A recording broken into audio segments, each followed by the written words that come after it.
이젠 밥심을 의심해야 할 때. 정제 탄수화물로 분류되는 쌀밥. 잘 먹으면 약이 되지만 잘못 먹으면 독이 될 수 있습니다. 백미, 설탕, 흰 밀가루가 바로 대표적인 정제 탄수화물입니다. 실제로 210g 밥 한 공기의 당 수치는 무려 각설탕 20개와 같은데요. 이런 한국인의 쌀밥 중심의 식사가 비만과 당뇨를 부르고 있습니다.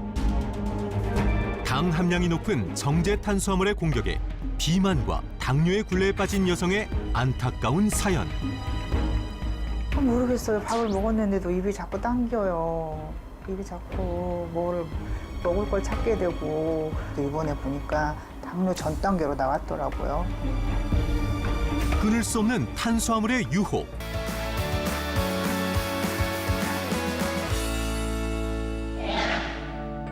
더위가 한풀 꺾이는 오후.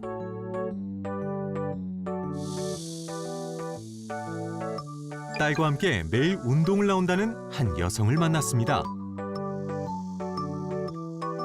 살도 좀 빼고 딸이랑 운동도 하고 재밌게 늘 일상생활에서 하고 있어요. 잘 타야 된다고 하셨잖아요. 배드민턴은 10년 넘게 취미로 즐겼을 정도로 자신 있는 운동이었는데요. 최근 갑자기 찐 살 때문에 몸이 따라주질 않는다고 합니다. 너무 느껴지지 마. 금방 지치고 마는 은미 씨.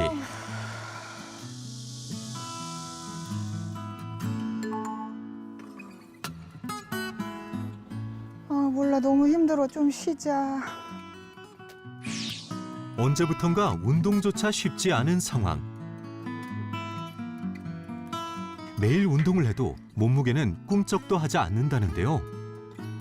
운동을 하면 그래도 뭐 다시 찌고 이래도 조금이라도 빠졌는데 이제는 그렇지 않더라고요. 이제는 어떻게 하면 좋을지 정말 답답해요. 딸은 건강을 잃어가는 엄마의 모습이 안타깝기만 합니다. 엄마가 예전에는 저랑 잘 맞춰서 쳤는데 요새는 되게 엄마가 빨리 힘들어 하시는 것 같아요. 엄마 건강이 더 나빠지지 않을까 걱정이 돼요. 회복되지 않는 체력에 결국 운동을 포기하고 마는데요. 집에서의 모습은 어떨지 궁금합니다. 집에 들어서자마자 향한 곳은 역시 소파. 사실 은미 씨는 20년 넘게 살과의 전쟁을 해왔다고 합니다. 살을 빼려는 시도를 해봤죠. 다이어트 보조제도 좀 먹어보고 지인들이 권하는 뭐 식품도 먹어보고. 근데 뭐 6개월 정도까지는 좀 빠지는 기분도 들고 잘 유지가 되다가 6개월 넘어가고는 다시 뭐 요요가 와요. 그래서 다시 더 처음보다 많이 불어나 버리고 해서 이제는 거의 막 체념하게 되고 방법이 없다 싶기도 하고 난 나름대로 노력하는데 어떻게 하면 좋을까 뭐 답을 쉽게 못 찾겠어요. 오늘도 혹시나 하는 기대를 갖고 체중을 재보는데요. 여전히 그 체중 그대로입니다. 고도 비만에 체지방률은 물론 내장지방 지수까지 모두 위험 수준이었습니다.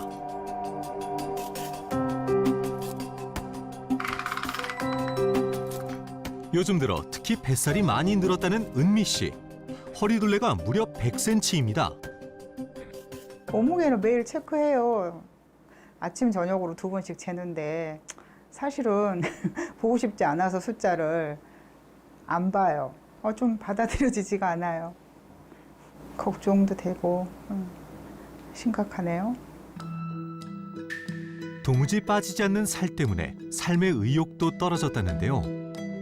우울감과 불면증까지 왔다고 합니다. 결국 혈당에도 문제가 생기고 당뇨만큼은 피하고 싶었다는 은미 씨. 안타깝게도 얼마 전 공복 혈당장애 진단을 받았습니다.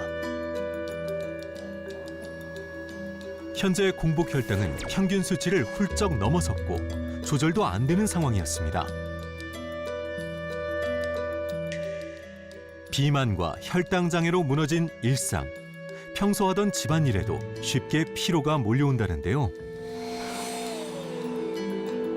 자꾸 고장나는 몸 상태, 두통과 어지럼증이 함께 밀려오면 하던 일을 멈출 수밖에 없다고 합니다. 10년 전 고혈압을 진단받고 만성두통에 시달렸던 건데요. 엄마 왜 또 어지러워? 괜찮아. 살이 가져온 대가가 이렇게 가혹할 줄은 몰랐다는 은미 씨. 집안일 하다 보면 이렇게 어지러울 때가 있어요. 제가 사실은 고혈압이 있어요. 좀 오래돼서 조심한다고 해도 어지러울 때가 많아요. 비만으로 인해 고혈압, 고지혈증, 그리고 혈당 장애까지 도미노처럼 밀려온 질병들. 무너져만 가는 건강. 은미 씨가 건강을 잃어갈수록 딸의 불안도 늘어만 갑니다. 평소에 엄마가 머리를 많이 아파하셔서 누워있거나 쉬는 모습을 많이 봐요. 엄마가 갑자기 쓰러지시지 않을까 걱정이 돼요.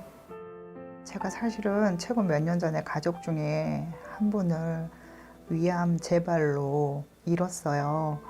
제가 또 우리 딸을 늦게 낳았거든요. 그래서 제가 더 건강해야 된다는 생각도 많고, 제가 또 만약에 아파서 큰 병에 걸리거나 해서 딸 옆에 있어주지 못하면 저한테 더 미안한 마음도 들고, 제가 어떻게 혼자 살아갈까 그런 마음이 들어서, 그렇다 보니까 당뇨 수치도 벗어나고 몸에 막 이상이 생기면 덜컥 겁이 나거든요.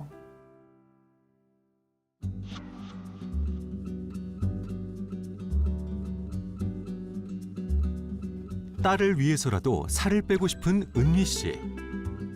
채소와 단백질 위주로 식단을 바꿨다는데요.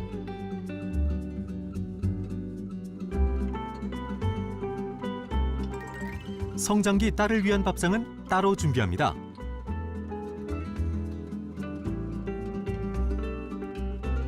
딸, 밥 먹자.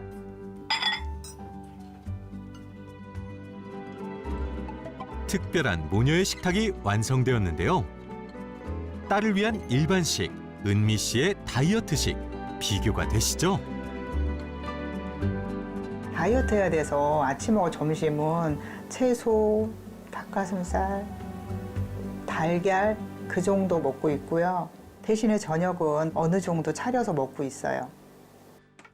아침, 점심은 탄수화물 절식을 하고 있다는 은미 씨. 밀가루 섭취를 줄인 대신 저녁 한 끼는 쌀밥을 꼭 먹고 있답니다.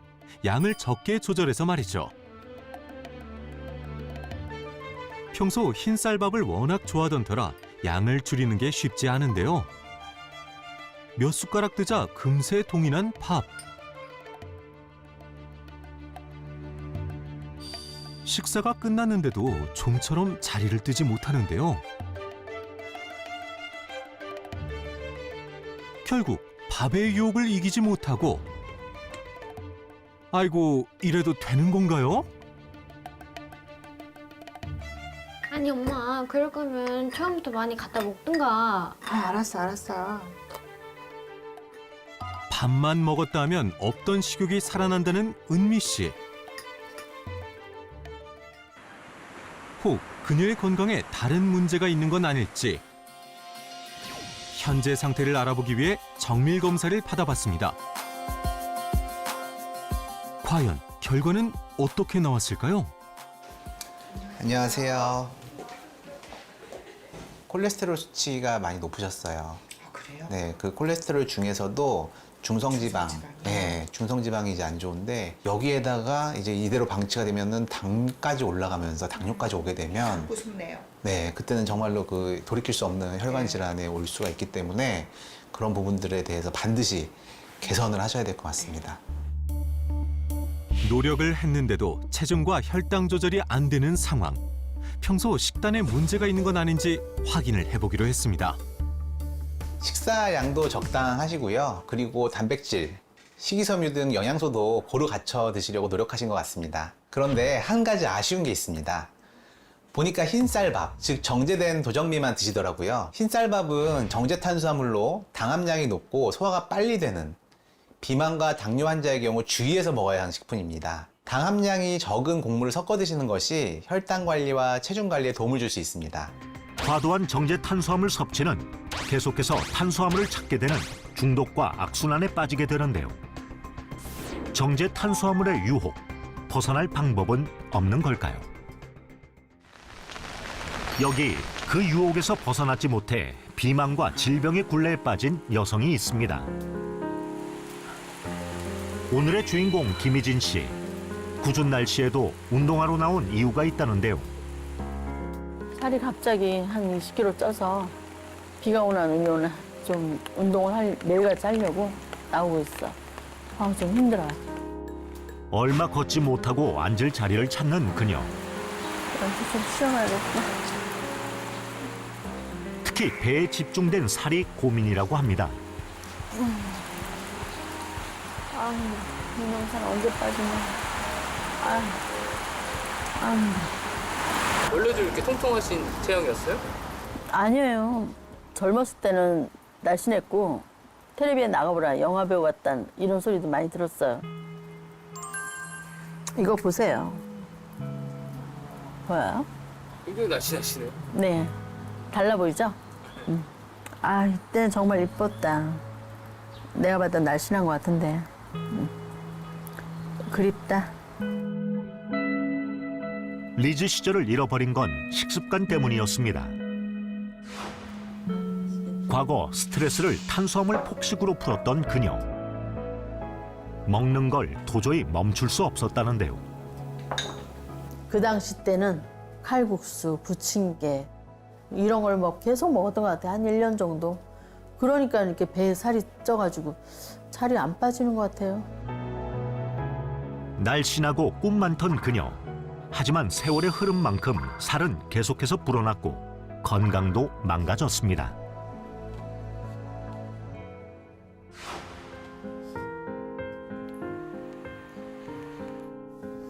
집에 돌아온 그녀가 물도 한 모금 마시지 않은 채 가장 먼저 하는 일은 혈당을 확인하는 건데요. 항상 떨리고 불안한 시간이랍니다. 공복 상태로 확인한 혈당. 결과는 어떨까요? 걱정이다. 110이 나왔어요. 아직도 높아. 떨어져야 되는데 큰일이네. 저는 나름대로 관리를 한다고 하는데 100m로 떨어져야 되는데 안 떨어지네요. 관리되지 않는 고혈당과 비만의 굴레에 빠진 그녀. 문제는 그것으로 끝이 아니라는데요.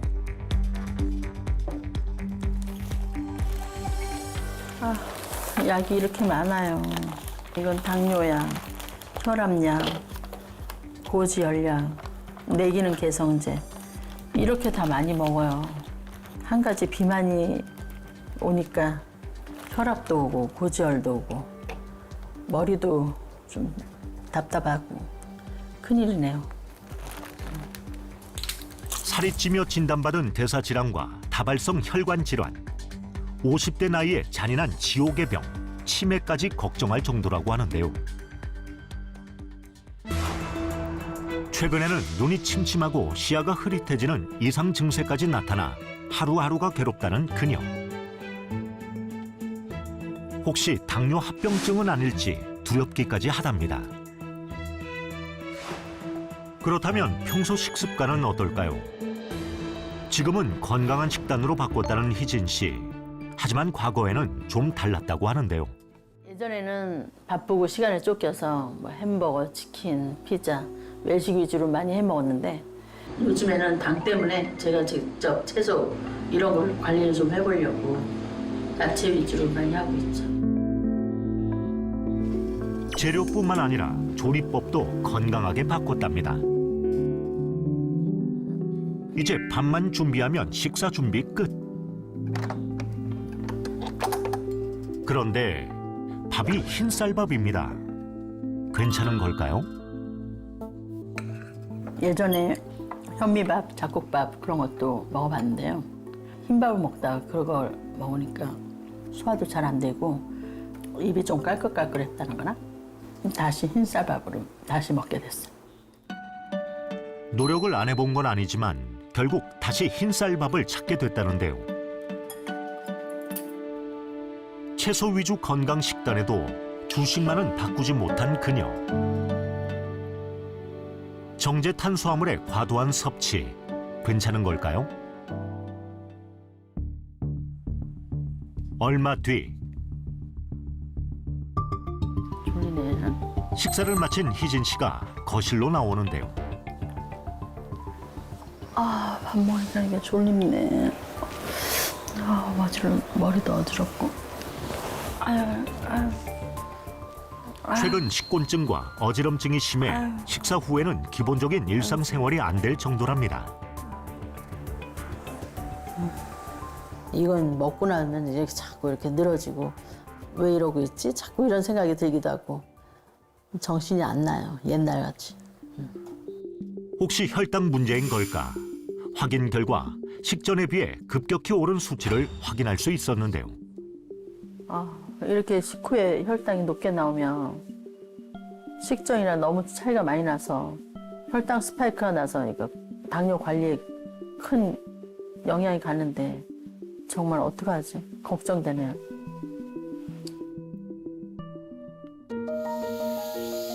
이제라도 정확한 건강 상태를 확인하고 벗어날 방법을 찾기 위해 다양한 검사를 진행했습니다.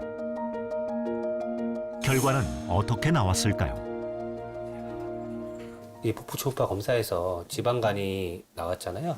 이게 지속되고 오래 가면 결론적으로는 염증 반응이 일어나게 되거든요. 지방 간염이 될 수가 있고요. 더 심하게는 간경화라든지 암세포도 생길 수가 있는 겁니다.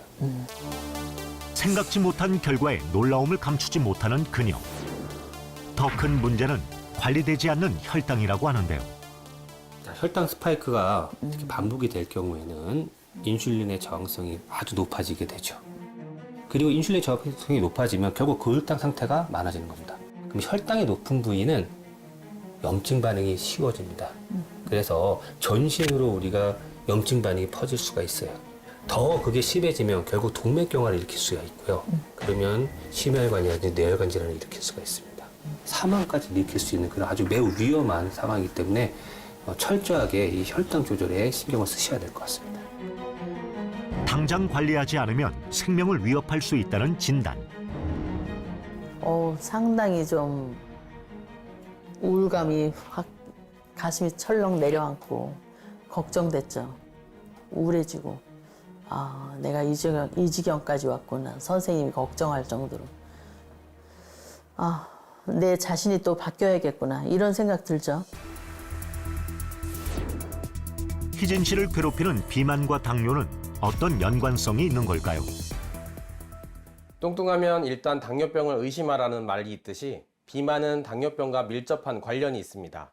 계속된 비만은 몸 안의 인슐린 요구량을 증가시키고 그 결과 췌장의 인슐린 분비 기능을 점점 떨어뜨려 당뇨병이 생깁니다. 또한 비만은 고혈압이나 심장병의 원인이 되기도 합니다. 또한 식전, 식후 혈당 차이가 큰 혈당 스파이크 역시 주의가 필요한데요. 식후 혈당이 급격히 치솟다가 다시 저혈당으로 떨어지는 현상이 반복되면 우리 몸은 혈당 안정화를 위해 많은 양의 인슐린을 분비하는데 그 과정에서 췌장 기능이 저하되면서 혈당 조절이 어려워지고 결국 끈적해진 고혈당 혈액은 전신을 돌며 혈관과 피부, 장기까지 치명적인 합병증을 일으킬 수 있습니다. 한 연구 결과 혈당 스파이크가 큰 경우 그렇지 않은 사람들 대비 뇌졸중, 심부전의 위험도가 높아지는 것으로 확인됐는데요. 심혈관 질환에 의한 사망률 또한 2배 이상 높아지는 것으로 밝혀졌습니다. 식후에 참기 힘들 정도로 졸리거나 피로감이 반복된다면 혈당 스파이크 증상일 수 있으니 확인이 필요한데요. 실제로 혈당 스파이크 증상을 보였던 희진 씨. 식습관을 어떻게 바꾸는 게 좋을까요? 혈당을 높인다고 해서 탄수화물을 아예 안 먹으면 안 됩니다. 탄수화물을 적정량 섭취해야만 뇌에 영양분이 공급되고 몸이 활동할 에너지가 생기기 때문인데요. 탄수화물은 같은 양이라도 혈당을 높이는 정도가 달라서 당 함량이 낮고 다당류인 식품을 섭취할 시 인슐린의 분비가 촉진되지 않아 식후 혈당 스파이크를 막을 수 있습니다. 또한 식이섬유가 풍부하고 덜 가공된 양질의 탄수화물은 포만감을 유발하여 비만을 비롯한 여러 당뇨 합병증의 예방에도 도움이 됩니다. 어쩔 수 없는 현상이라고 해서 복부 비만을 방치해선 안 됩니다. 53살의 유상옥 씨. 뱃살이 늘어난 후론 걸을 때마다 무릎이 찌릿하고 아프다는데요. 그래도 관리를 위해 일주일에 2~3번은 집 근처 산에 오릅니다. 지긋지긋한 뱃살을 빼기 위해서 나름대로 몸에 맞는 운동을 찾아 하고 있죠. 이게 일단 무릎에 부담이 안 가니까 제가 허리 돌리기는 좀 꾸준하게 하는 편이에요. 그리고 뱃살도 좀 들어간다는 얘기도 듣고 그래서 오늘도 이어지는 뱃살과의 전쟁. 운동을 마친 상옥 씨가 가벼운 마음으로 산에서 내려옵니다. 그런데 집으로 향하는 길, 그녀의 발목을 붙잡는 게 있습니다. 바로 떡집인데요. 이거 얼마예요? 눈앞에 펼쳐진 먹음직스러운 떡들. 결국 유혹을 이기지 못하고 홀린 듯 떡을 하나 집어듭니다.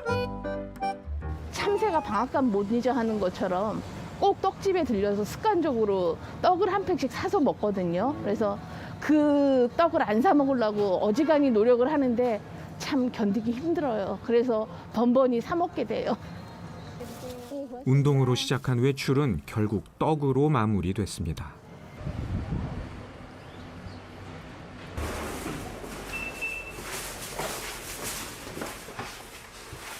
집으로 들어서자마자 식탁으로 향하는 상옥 씨. 오늘의 점심은 방금 사온 떡으로 해결할 생각인데요. 운동 때문에 허기가 졌는지 허겁지겁 참 맛있게도 드시네요. 그런데 갑자기 일어나는 상옥 씨.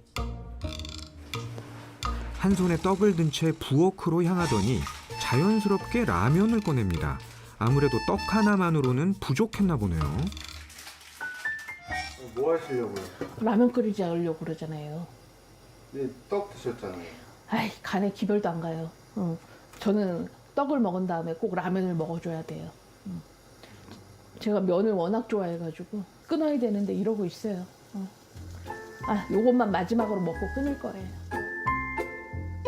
오늘도 마지막을 결심하면서 라면을 끓였습니다. 달달한 떡 뒤에 먹는 매콤 짭짤한 라면 한 젓가락. 살이 찐다는 걸 알면서도 이 맛을 포기하기가 쉽지 않다는데요.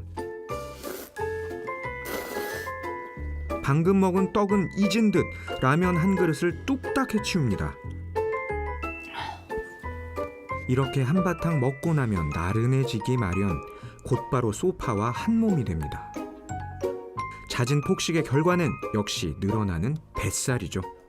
우리 남편이 술을 엄청 좋아해요. 그러다 보니까 밤에는 술안주로 꼭 야식을 시켜 먹게 되는 거예요. 그래가지고 일주일에 5~6번을 먹게 되면서 그때부터 아주 본격적으로 살이 찌기 시작해가지고 지금 이 모양 이 사태가 된 거예요. 그런데 어느 날부턴가 유상옥 씨한테 이상 증세가 나타나기 시작했습니다. 자꾸만 소화가 안 돼서 잠도 못 이루고 만성 피로가 지속됐죠. 병원을 찾은 결과 충격적인 진단을 받았습니다. 지방간이 발견된 겁니다. 아니 선생님, 저는 술도 한 모금 안 마시고 담배도 안 피우는데 무슨 지방간이냐고 그랬더니 비알코올성 지방간도 상당하다고 그러면서 이게 비만에서 오는 경우도 많다 그러더라고요. 우리 몸속 지방세포의 크기는 기하급수적으로 증가할 수 있습니다. 최대 400배까지 커질 수 있다고 알려져 있는데요. 몸속 지방이 과도하게 쌓이다 보면 넘치고 남은 지방은 장기에까지 들러붙습니다. 심장이나 췌장, 간에도 지방이 쌓이게 되는데 그래서 생기는 대표적인 질병이 바로 지방간인 겁니다. 지방간의 원인은 우리가 크게 두 가지로 나누거든요. 알코올성 지방간, 비알코올성 지방간. 그러니까 비알코올성 지방간은 말 그대로 이제 비만으로 오는 지방간이죠. 술하고 상관없는. 근데 비알코올성 지방간의 비율이 80%예요. 그리고 알코올성 지방간은 뭐 5명 중에 1명밖에 안 되는 거고요. 이게 이제 오래 방치해두면 이제 그런 간경화나 간암 같은 간질환까지도 유발할 수가 있다는 겁니다. 몸속 지방세포는 주변 혈관에서 신생혈관을 만들어가면서 영양분을 공급받고 점점 덩치를 키웁니다. 그러면서 우리가 살이 찌게 되는 건데요. 비만은 염증 질환과 혈관 질환, 나아가서는 암의 위험까지 높입니다. 그야말로 만병을 키우는 시한폭탄인 셈이죠. 복부 비만은 조기 사망을 유발할 수 있는 중요한 만성 질환이기 때문에 관리와 예방은 매우 중요합니다. 체질량 지수가 정상이어도 복부가 비만인 사람은 그렇지 않은 사람에 비해서 심장 질환에 걸릴 확률이 2배가 더 높다는 보고도 있었습니다. 체지방을 제대로 관리하려면 반드시 알아야 할 게 있습니다. 우리 몸속을 이루는 체지방 중에서도 복부 비만을 부르는 지방은 따로 있죠. 바로 내장 지방입니다. 내가 먹는 양보다 활동량이 많을수록 내장 지방도 단기간에 줄거든요. 복부 지방 레벨이 10일 나왔네, 10일. 어머님은 14래요, 14. 14. 심각하죠. 이게 10일까지는 그래도 이제 경계인데 12부터는 진짜 높다고 보는 거고. 창피해. 창피해. 안녕하세요. 안녕하세요. 제가 아까 검사한 결과들도 좀 이렇게 같이 보기도 했는데 한번 본인의 내장 지방 결과가 어땠는지 좀 말씀해 주실 수 있을까요? 복부 쪽에 네. 주로 내장 지방이 많이 있어서 좀 많이 심각하더라고요. 네. 저는 체중은 평균인데 항상 느끼는 거는 내장 지방이 많아가지고 그것 때문에 많이 신경을 써요. 근데 그게 복부 지방이 잘 빠지지를 않더라고요. 네. 일단 우리 몸에 있는 지방은 피하 지방하고 내장 지방 이렇게 나누게 되는데 피하 지방은 말 그대로 피부 바로 아래에 있는 지방이에요. 하는 일이 뭐 체온 조절하고 장기를 보호해주는 역할, 아주 꼭 필요한 그런 지방인 건데 네. 반면에 내장 지방은 그 장기 사이사이에 끼어 있는 지방이거든요. 그럼 피하 지방보다 내장 지방이 더 나쁜 건가요? 나쁜 거예요.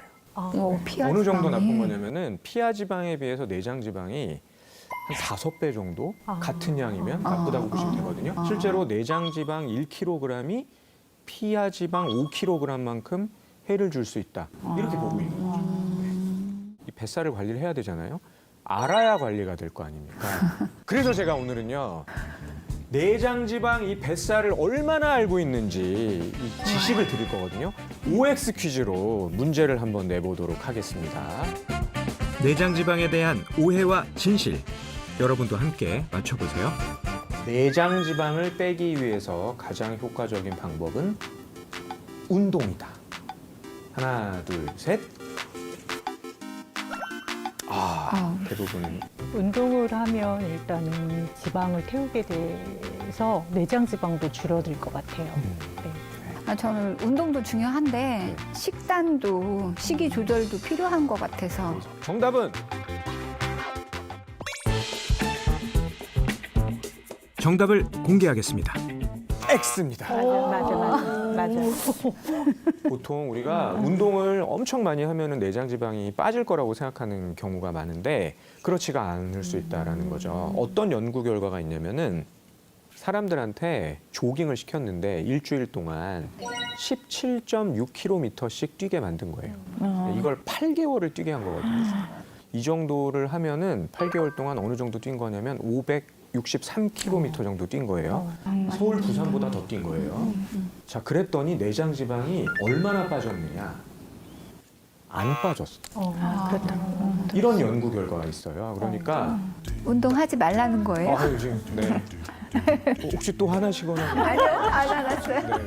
운동을 안 한다 이거는 아니고 유지를 위해서는 운동을 해야 되는데 복부 내장 비만은 운동만으로 해결되지는 않는다. 그런 거죠. 잘 아셨죠? 이어서 다음 질문입니다. 간헐적 단식은 내장 지방을 빼는데 도움이 된다. 하나, 둘, 셋. 다 오네요. 왜 그렇게 생각하세요? 제가 알기로는 네. 간헐적 단식은 약간 저희 몸을 속이는 그런 거거든요. 제가 알기로는 그래서 얘가 속아서 이걸 소비하는 그래서 내장 지방이 빠진다고 들었거든요. 정답은 X입니다. 안 되는. 중년 이후의 내장 지방은 간헐적 단식을 하면 우리 몸에서 붓네? 위기 상황 아니야? 그래서 이 위기 상황에 맞게 오히려 막 염증이 생기고 거기다 막 불안해지는 거예요. 이 당이 낮아지는 게. 중년 이후에는 오히려 그렇게 간헐적 단식을 하면은 호르몬이나 이런 신진대사의 불균형이 올 수 있기 때문에 내장 지방을 관리하기 위한 효과적인 방법은 아니다.